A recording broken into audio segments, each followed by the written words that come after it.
Então, pessoal, meu objetivo aqui com esse vídeo é só terminar algumas coisas que ficaram da aula passada, em virtude de nós termos pouco tempo e tal. E sem maiores delongas, eu não vou editar esse vídeo, não vou fazer grandes edições, é mais uma conversa com vocês mesmo para terminar aqueles aspectos que faltaram de memórias semicondutoras e a gente não ter que falar em sala de aula, né, para gastar tempo. Mas enfim, as memórias semicondutoras, como eu falei na aula passada, são memórias que são feitas à base de silício, né? E são chips, por assim dizer, chips de memória. As memórias semicondutoras, nesse caso, a gente está se referindo apenas às memórias não voláteis, né? Que a gente está falando de memória secundária. Mas as demais memórias do tipo RAM também são semicondutoras, porque elas também são feitas de silício e tal. Mas vamos focar aqui só nas memórias semicondutoras que são usadas, ou pelo menos eram algumas delas, né, que a gente vai falar anteriormente, né, como memória permanente. E todas elas têm como características aqui, né, serem feitas de silício, sofrerem os mesmos processos de miniaturização que as CPUs, baixo consumo energético, em virtude de não ter partes móveis, aquela coisa toda, e alta confiabilidade, que um circuito dificilmente estraga, né? Mesmo com o uso. A exceção vai ficar com as memórias flash, que elas se deterioram bastante com a escrita, a gente vai falar. Na verdade, com o apagamento, né? Que é necessário para a escrita posterior. E os dados são sempre gravados aí no próprio circuito eletrônico. Aí nós temos o conceito de memória ROM, que coloca em aspas aí, né? Porque não faz muito sentido o nome, mas como o nome acaba ficando bonitinho, a galera, sei lá, adotou. Porque de verdade mesmo, a única ROM que faz sentido é a primeira aqui, ó, que a gente chama de Mask ROM, porque é uma ROM que ela é produzida já com o conteúdo ali dentro, né? Como se fosse um CD-ROM, um DVD-ROM, um Blu-ray-ROM, como eu falei, né? O chip já é feito já com os dados ali gravados. Só que isso é bastante complicado, como eu falei, e eu desconheço que isso seja usado nos dias de hoje, entendeu? E depois nós temos as memórias do tipo PROM, que eram as primeiras memórias onde o chip saía virgem, né? E ele era programado. Né? E era programado de uma única vez e não poderia ser reprogramado depois, né? Eu tinha que trocar o chip. Cheguei a mexer com esses chips há muitos anos, lá na época do Senai e tal, mas a gente acabava gastando bastante esse chip, né? Porque se você errasse, você tinha que pegar outro. E aí o que começou a fazer sucesso mesmo foram as memórias do tipo ROM programáveis e apagáveis. Elas eram apagáveis como? Essas EPROM, né, com um E só. Eram apagáveis com ultravioleta.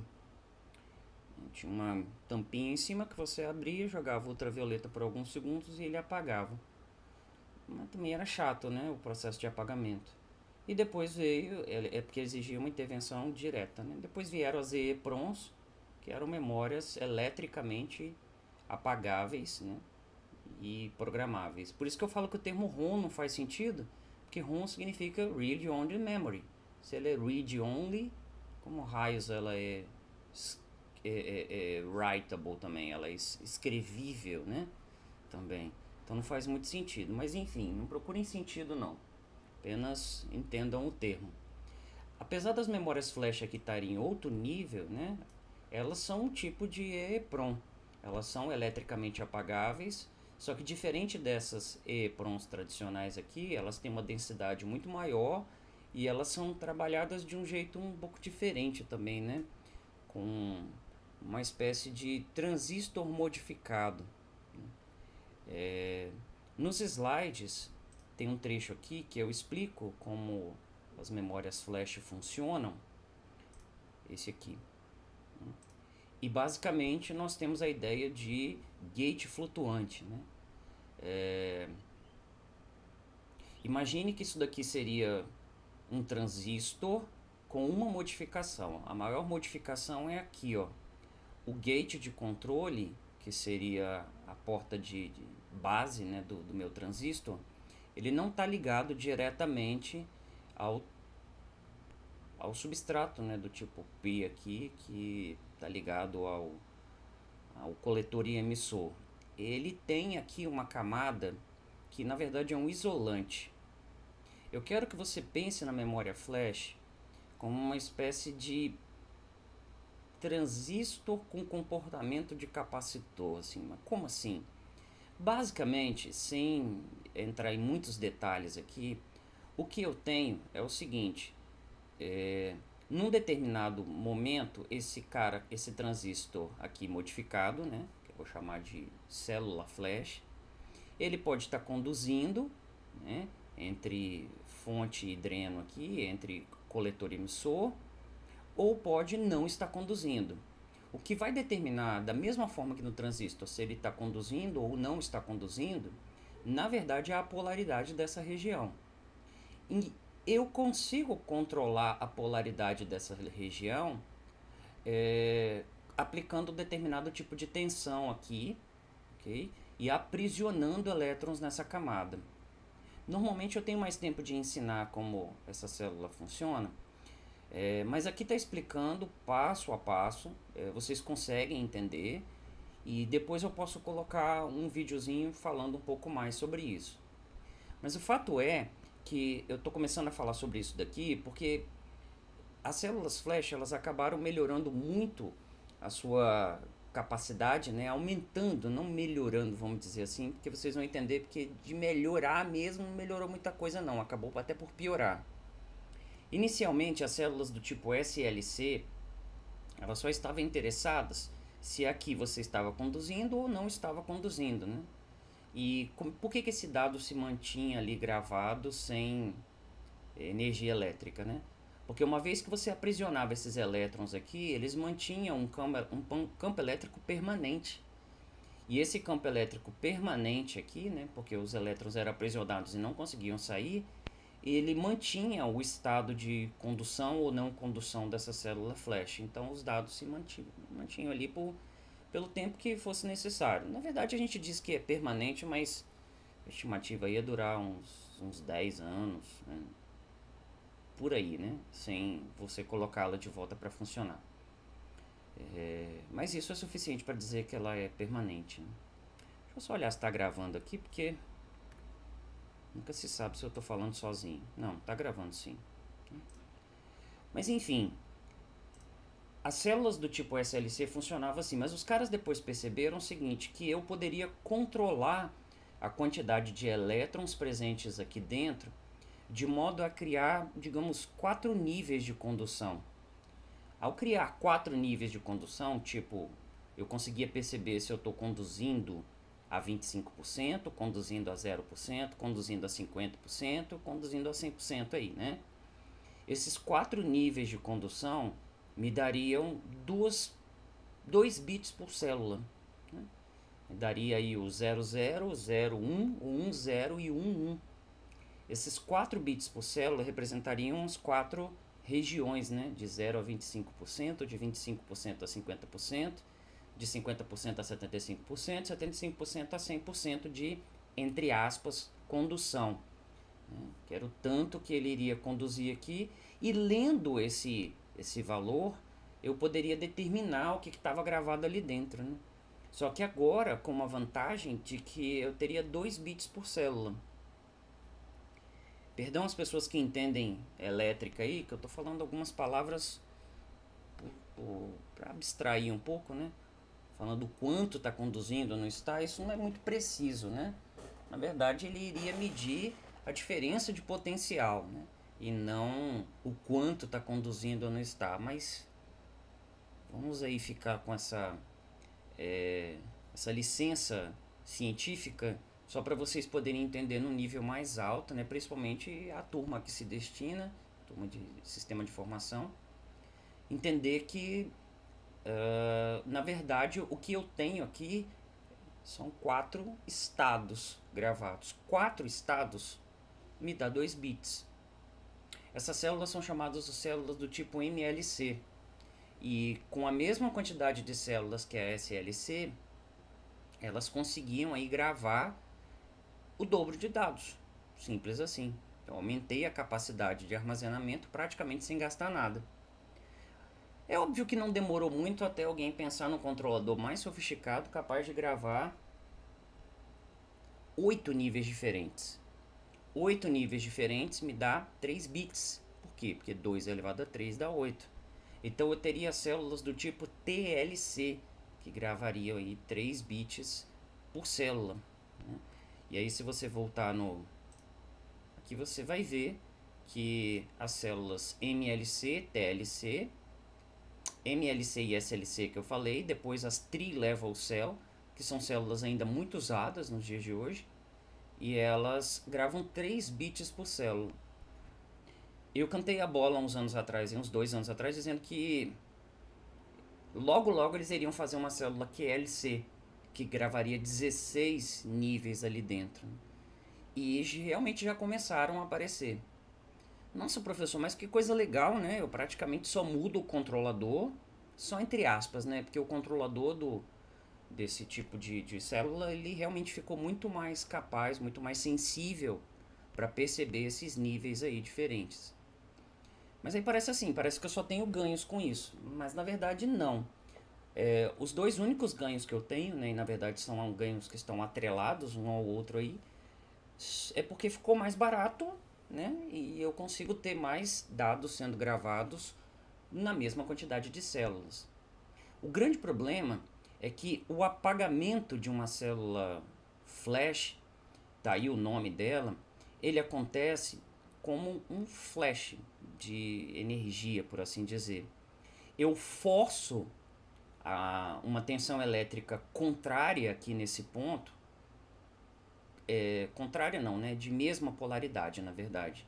Eu forço uma entrada aqui de uma tensão muito mais alta do que aquela que foi usada para puxar os elétrons, eu forço ela no contrário, e aí eu expulso os elétrons que estão aqui dentro, uma espécie de repulsão como um ímã de mesma polaridade faria, né? Imagine assim.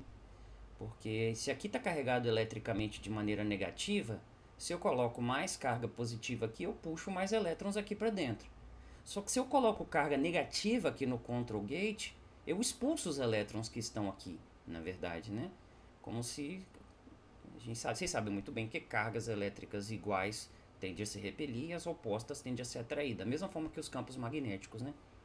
E esse é o processo que a gente chama de flash, né? É o processo de jogar esses elétrons de volta aqui para o substrato e não deixar zerado aqui dentro, por assim dizer, né? E aí esse é o processo de apagamento. Só que esse processo de puxar elétrons aqui para dentro e tirar os elétrons daqui de dentro, com o tempo começa a desgastar esse material. Simples assim, né? Essa coisa do jogar elétrons aqui para dentro, aprisionar e depois jogar elétrons para fora para liberar o canal, acaba que esqueci de colocar o meu celular no modo silencioso, né? Mas enfim, ele acaba por desgastar a célula, né? O que vocês precisam entender aqui é que toda célula flash se desgasta. No entanto, a célula SLC acaba sendo muito mais durável por uma razão muito simples. Até ela se desgastar a ponto de eu ter uma diferença maior do que 50%, né? Pensa, abaixo de 50% de carga ali dentro eu teria 0. Acima de 50% eu teria 1, por assim dizer. Até esse nível desgastar muito, eu teria aí uma média de 100 mil apagamentos por bloco, né? Porque as células são organizadas em grupos de células que nós chamamos de bloco.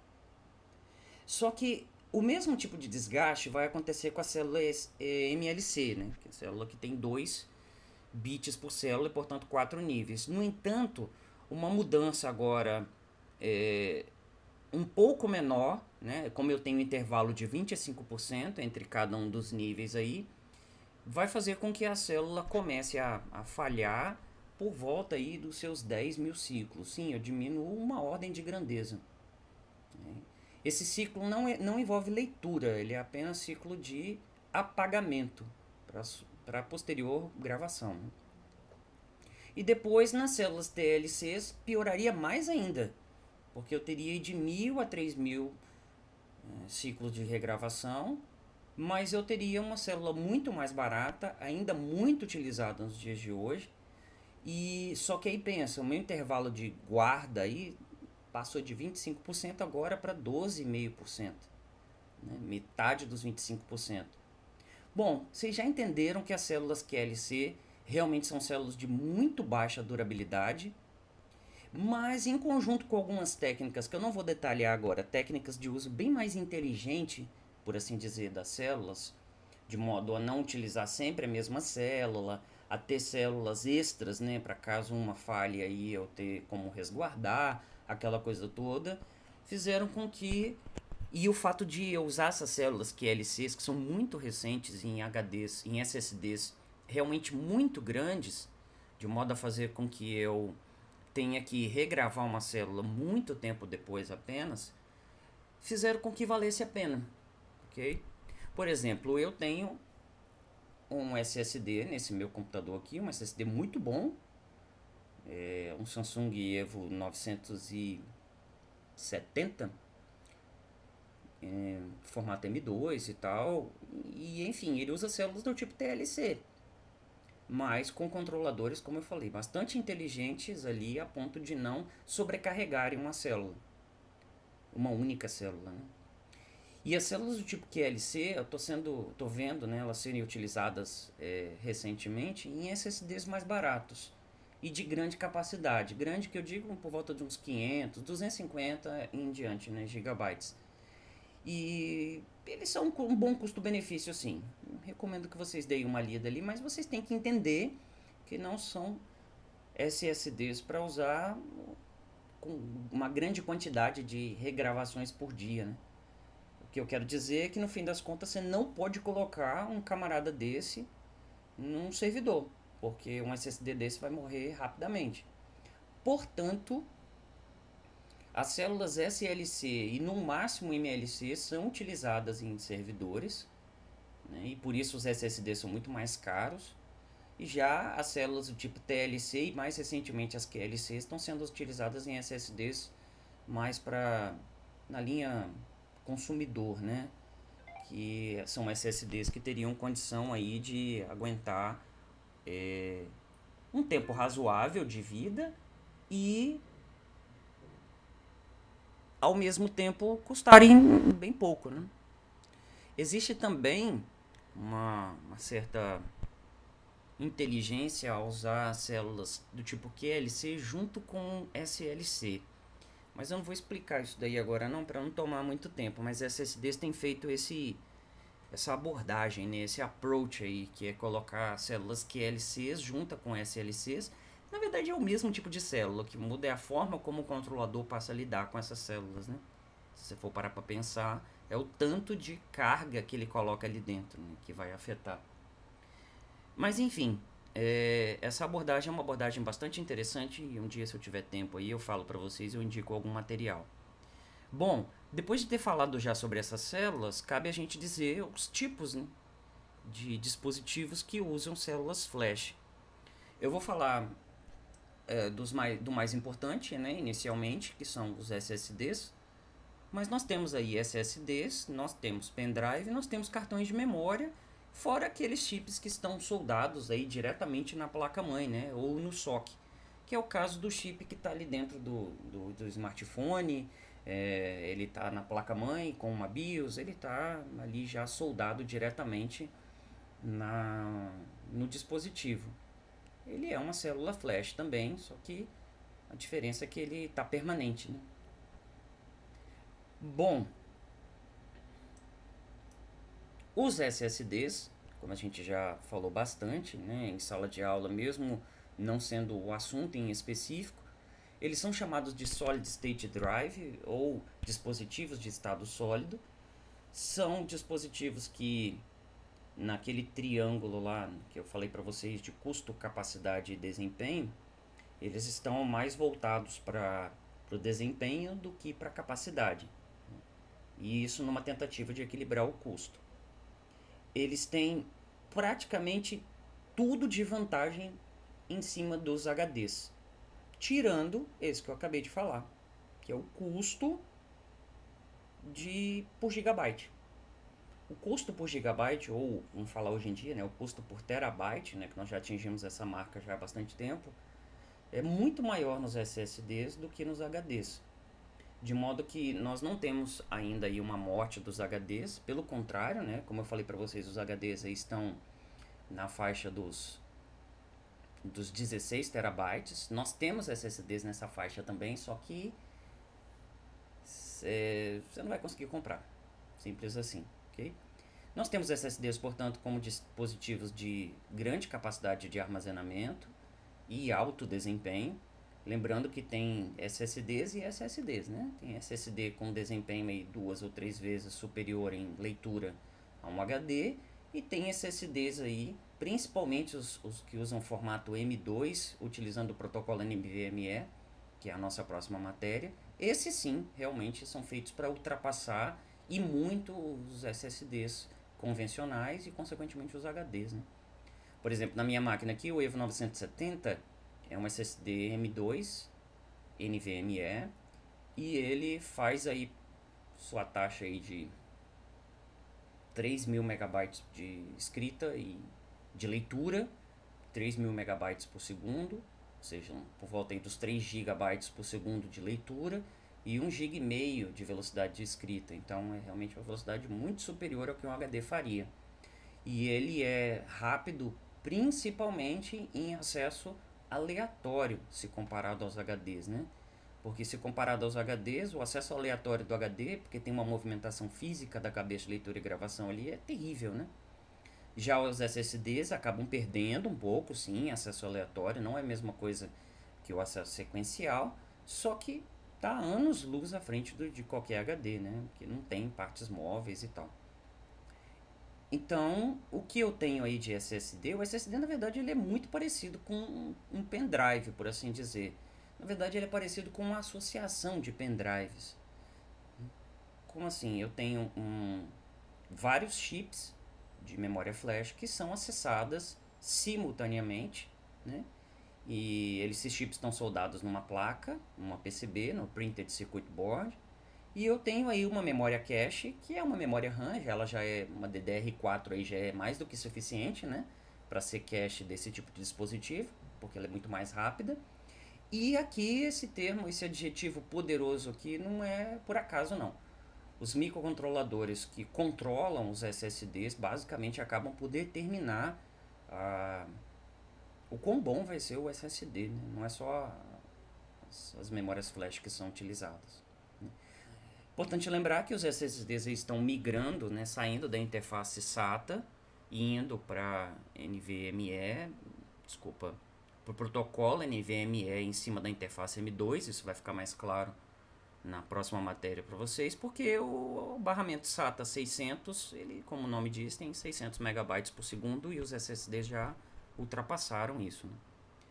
Então aqui, recapitulando as vantagens dos SSDs comparado aos HDs, é que nós temos um desempenho muito grande em operações de entrada e saída por segundo, a gente chama de IOPS, né? Input Output per Second, ou seja, operações de entrada e saída por segundo. Ele responde a mais operações dessa por segundo do que os HDs. O HD ele acaba tendo uma velocidade bem interessante de leitura ou até de escrita, desde que ela seja sequencial. Mas se eu faço muitas operações em cima de um HD, ele não vai aguentar. Ele vai cair para uma velocidade aí realmente 1% daquilo que ele seria capaz de fornecer em leitura e escrita sequencial, né? Nós temos tempo de acesso muito mais baixo também, né? Acaba que nós temos aí as nossas latências mais baixas, mais de 10 vezes mais rápido que os HDs. A durabilidade, o baixo consumo elétrico, o fato de serem frios, não produzirem ruído, né? Não tem partes móveis. Isso é relevante em algumas situações. Por exemplo, imagina colocar um HDzinho dentro de um celular, né? Se ele já cai no chão, ele já quebra com facilidade hoje em dia, imagina colocando um HD ali dentro. Realmente ele não suportaria, né? No entanto, as células flash sofrem esse desgaste elétrico, né? Ela não sofre desgaste mecânico, mas sofre desgaste elétrico com ciclos de apagamento, como eu falei. Mas aí nos slides eu coloquei uma informação. Aqui, ó. Se eu for pensar aqui no... Eu coloquei aqui do Evo 850, mas saibam que é a mesma ideia hoje, né? Um dispositivo um pouco mais antigo, mas só para vocês entenderem essa questão da durabilidade. Por exemplo, os SSDs desse exemplo aqui, né? De 120 e 250 gigabytes, eles suportariam aí um total de 700 terabytes de escrita, ou seja, se eu usasse esse SSD regravando dados nele, né, 39 gigabytes por dia, todos os dias, ele ainda assim duraria 5 anos. E o outro teria aí um tempo de... teria uma durabilidade mais ou menos semelhante, mas me permitiria gravar aí por volta dos 84 gigabytes por dia, porque ele tem mais células, simples assim. Com aquele mecanismo de revezamento eu consigo não sobrecarregar uma ou outra célula. Então, parem de achar que os SSDs vão morrer de uma hora para outra. Ele vai morrer se você utilizar para uma aplicação, né, na qual ele não foi feito. Que seria, por exemplo, colocar um SSD com uma durabilidade dessa daqui, mas num ambiente onde eu regravaria, sei lá, 5 vezes mais dados por dia. Seria um ambiente de um pequeno servidor. Ele não ia aguentar muito tempo mesmo, né? É a mesma coisa que você pegar, sei lá, um liquidificador doméstico e colocar ele numa fábrica de sucos. Ele não vai aguentar muito tempo porque não foi preparado para aquele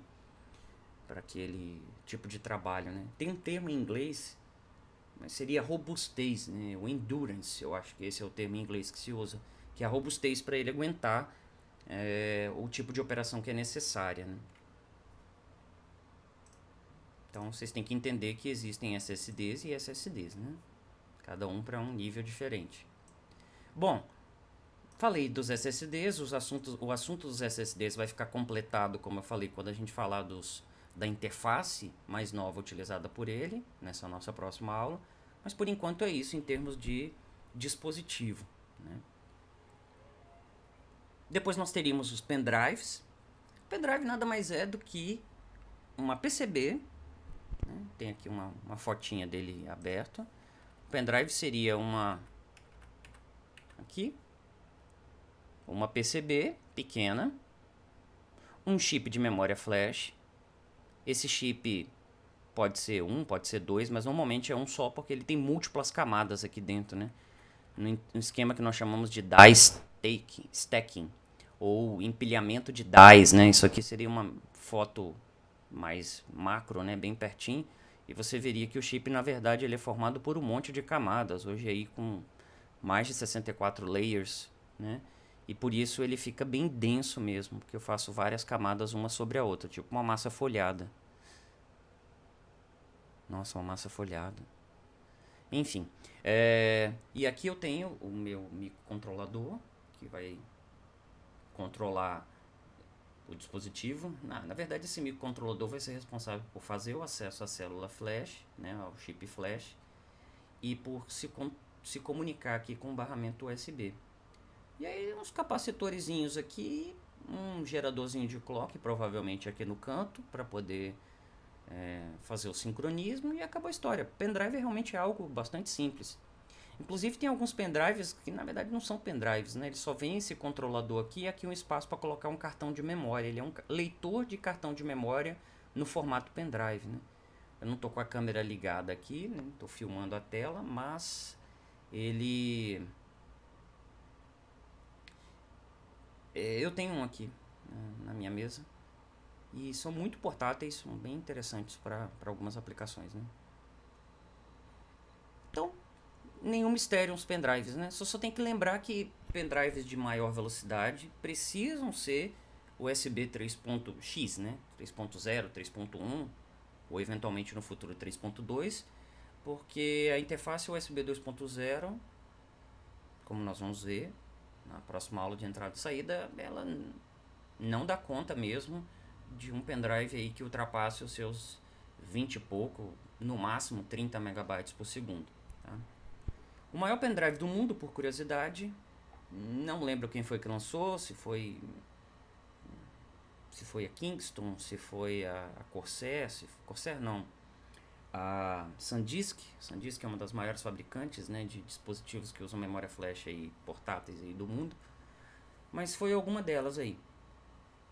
E ele tem 2 terabytes, mas não é por bico da galera não, realmente ele custa muito caro, mas é de se esperar que em breve, como hoje praticamente qualquer pessoa consegue comprar aí um cartão de memória ou um pendrive de 64 ou 128 gigabytes, não vai demorar muito até os de 1 terabyte se popularizarem e aí, sei lá, chegar aos de 2 terabytes, né?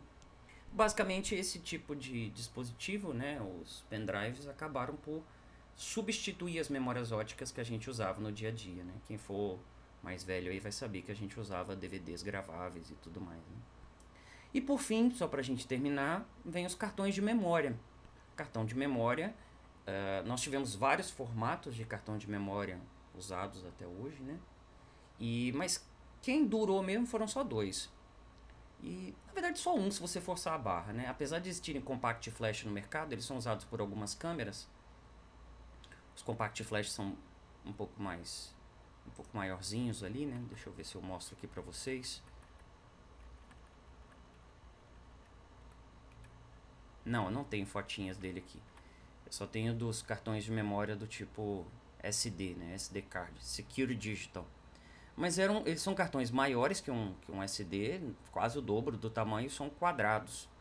Eles têm uma resistência maior e tal, e eles são usados em alguns lugares ainda. Tá? Hoje nós temos maior uso os SDs, né? Não confundir com SSDs. SD significa Secure Digital, que é um padrão controlado por uma associação. Associação essa que recentemente aí até impediu e depois deixou de impedir a Huawei de utilizar o padrão micro SD, né, que é o padrão que a gente usa hoje no mundo dos smartphones, que permitem a expansão, né? E aí nós temos o SD normal, o mini SD que deixou de existir, que seria um intermediário, né? E o micro SD nesses respectivos tamanhos aqui. O micro SD todo mundo conhece, um dispositivo bem pequenininho mesmo. E aí nós temos alguns padrões chamados... São os padrões que determinaram o formato, né? A capacidade máxima do formato. O SD padrão foi até 2 GB só, já deixou de existir há bastante tempo. Depois veio o SD High Capacity, que seria o SDHC, foi até 32 GB. E hoje nós estamos vivendo essa era do SDXC, do Extreme High Capacity, que pode chegar aos 2 TB. A gente achou que seria um absurdo, mas nós já temos aí SDs chegando nessa marca, né? Hoje nós temos micro SDs de 1 TB. Esse é o maior micro SD do mundo. É bem absurdo pensar que a gente tem um micro SD, né, do tamanho de mais ou menos aí da unha do dedão da mão, né? E aí chegando a 1 TB. Então chegar a 2 TB não vai demorar muito não. Por isso já foi especificado o novo padrão SD-UC, que é de Ultra High Capacity, eu acho. Não sei se U significa. Daqui a pouco eles vão acabar com os adjetivos aqui, né? E ele pode chegar até 128 TB, de 2 até 128 TB. Essas especificações são necessárias, pessoal, porque eu tenho aí controladores, né, que vão ter que determinar a quantidade de memória máxima que eles vão ler e tal. Então, por isso, acaba que a gente tem que fazer essas determinações, né? E aí vem as classificações, ok? Nesse momento aqui, é melhor que a gente fale das classificações olhando na tabela, né? Essa tabelinha aqui, ó. Aqui. Nós temos uma classificação baseada em velocidade, ok? E uma classificação baseada em barramento. Primeiro deixa eu falar das classificações baseadas em barramento, porque elas são meio difíceis de serem compreendidas por algumas pessoas. Barramento diz respeito à velocidade de comunicação do controlador com o cartãozinho, ok? E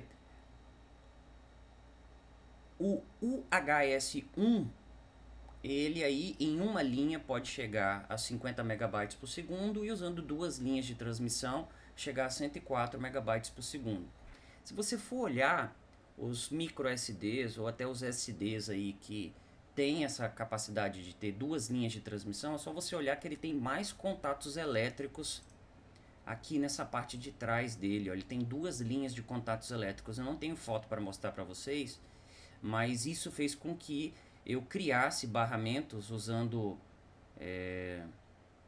o dobro da velocidade em duas linhas simultâneas de transmissão, ok? Por isso nós temos hoje aí até o U3, né, que é o mais comum em micro SDs de alta velocidade ou SDs de alta velocidade, que eu falar para um vale para outro, que pode aí com uma linha chegar a por volta de 300 megabytes por segundo e em duas linhas simultâneas, dois canais simultâneos, pensa assim, pensa que ele, sei lá, tipo um dual channel ali, mas num cartãozinho só, poderia chegar a 600 e pouco. Essa especificação U1 ou U3, ela vem escrita no cartão, né, também. O HS, desculpa, o 1 não, o HS1, o HS2 ou o HS3. Se você for pegar aqui, nós temos, deixa eu pegar uma fotinha aqui, você vai ver que nós temos aqui, ó, o micro SD HC, XC, e aqui nós temos, ó, o 1, o 3 e o 3, tá vendo? Então você tem essa classificação UHS também. A classificação UHS, ela mais diz respeito à velocidade de transmissão do barramento do que da velocidade com que as células conseguem trabalhar lá dentro, né?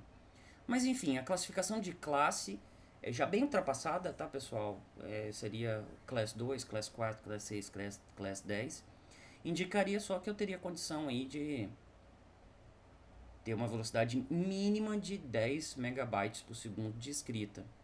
É por isso que você vai ver coisas do tipo assim, você vai ver um 10zinho aqui, mas ao mesmo tempo você vai ver que ele tem uma capacidade bem maior do que esse 10 megabytes por segundo de escrita, porque essa é uma velocidade mínima, como eu falei.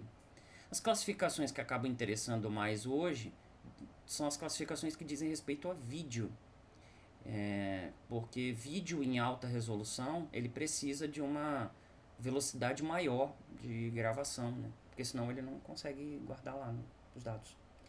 Então aí você vê, por exemplo, alguns cartõezinhos aqui, ó, por exemplo, V90, cartãozinho da Data, né, a Data, não é muito conhecido lá de cá, a gente usa mais os SanDisks, mas para mostrar para vocês que ele tem uma capacidade aí de gravação, de velocidade de gravação realmente muito alta.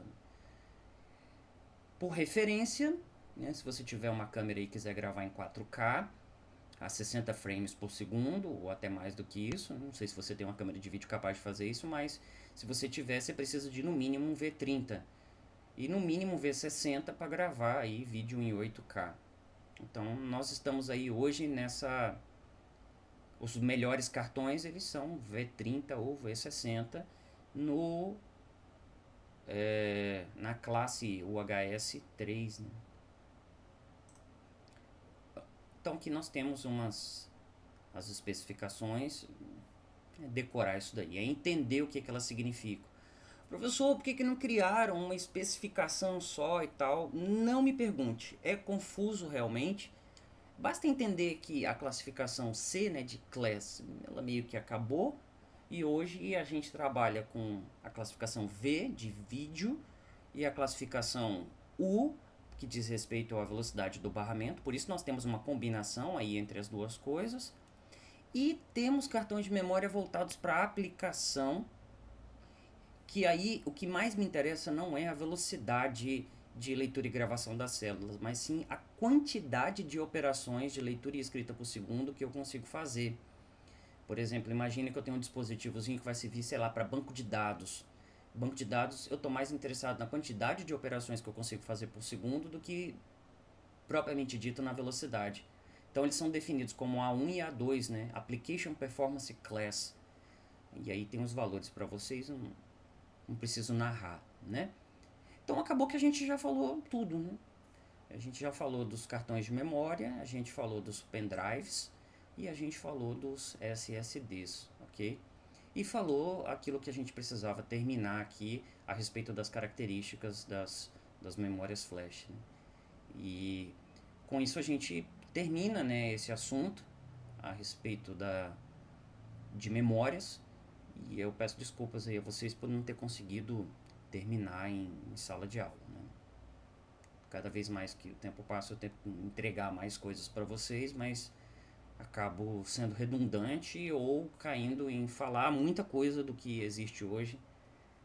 Mas a intenção é das melhores, tá, pessoal? Não é que eu fico perdido, não. Na verdade, eu quero passar o máximo possível para vocês de coisas, mas as turmas são grandes, surgem dúvidas e o tempo que eu tenho em sala de aula, ele é reduzido.